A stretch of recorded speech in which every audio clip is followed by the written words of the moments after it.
All right, we're about to dive into one of the most studied, debated, and frankly, confusing chapters in the entire Bible, Matthew 24. It's packed with prophecies of wars, famines, and the end of the age that have puzzled people for centuries. But the goal here is to give you a clear roadmap, a beginner's guide to what Jesus was actually talking about in this incredible teaching.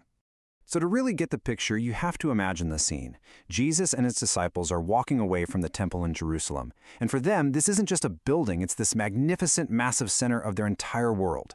They're just marveling at it when Jesus drops this total bombshell. He tells them that this incredible place will be utterly demolished, not one stone left on another. Can you imagine the shock? Understandably, the disciples are just stunned. After hearing that, they pull him aside privately and ask three urgent, overlapping questions. They want to know when the temple is going to be destroyed, what the sign of his return will be, and what will signal the end of the age. And Jesus' answer to these three questions, well, that's what makes up the whole of Matthew 24. And where does he give this incredible answer? On the Mount of Olives, looking right back across the valley at the very temple he just said was doomed. And that's exactly why this entire teaching is called the Olivet Discourse. It's his longest, most detailed prophecy about the future, and we're about to unpack it. So, how does Jesus even begin to answer their questions? Well, interestingly, he doesn't start with a date, but with a description of the era leading up to the end. He lays out some general signs of the times. Jesus starts talking about false messiahs, people claiming to be the savior, plus wars and rumors of wars, famines, earthquakes. I mean, it sounds like the world is completely falling apart, right?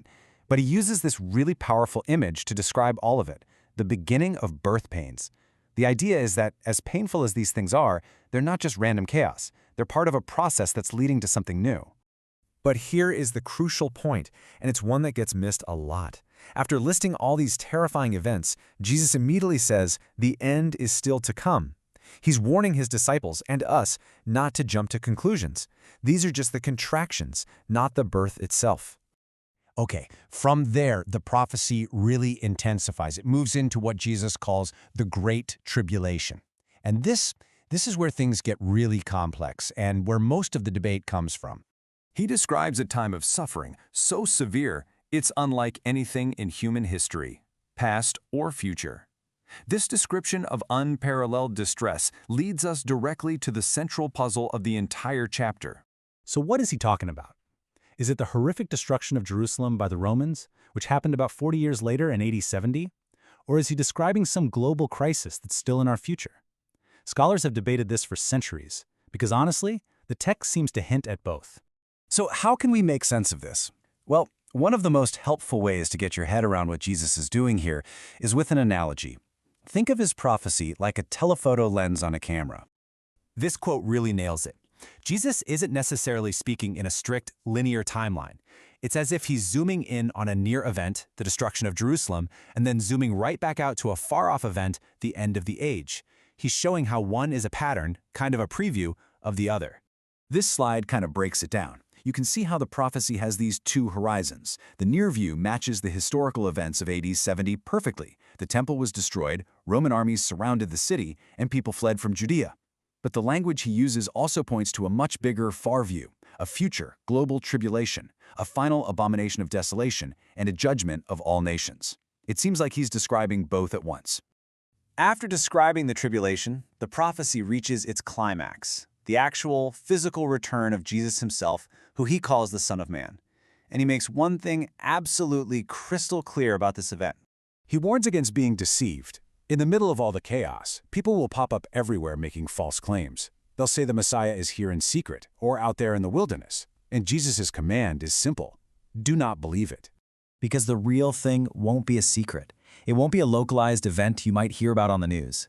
He says it will be like lightning that flashes across the entire sky. It's going to be sudden, public, glorious, and everyone, everywhere will see it. No one is going to miss it.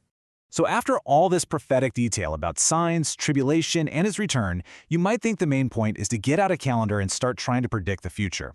But Jesus pivots in a completely different direction. His ultimate takeaway isn't about prediction, it's about preparation. The central, practical truth of this whole chapter really boils down to this. We don't know when. And that's not an accident. There's a big, intentional, unknown, right at the heart of this prophecy. Jesus states this as clearly as possible. The exact day and hour are known only by the Father. This means that anyone trying to calculate a date is on a fool's errand. It's just not what he wants his followers to be doing. Instead, he gives 3 little stories to teach us how to live in light of this unknown. First, learn from the fig tree. Be aware of the signs. Recognize the season, but don't obsess over the specific date. Second, remember the days of Noah. People were just living their normal lives right up until the end came suddenly. So be ready. And third, and maybe most importantly, be the faithful servant. The right way to wait is to be found faithfully doing the work you've been given to do when the Master returns. And that brings this ancient text right into our lives today. You see, Jesus seems far more concerned with our character than our charts. So the final question isn't, when will Jesus return, but rather, am I living a life that is ready for him whenever he does? If the whole point is preparedness over prediction, what does it mean for you to be ready today?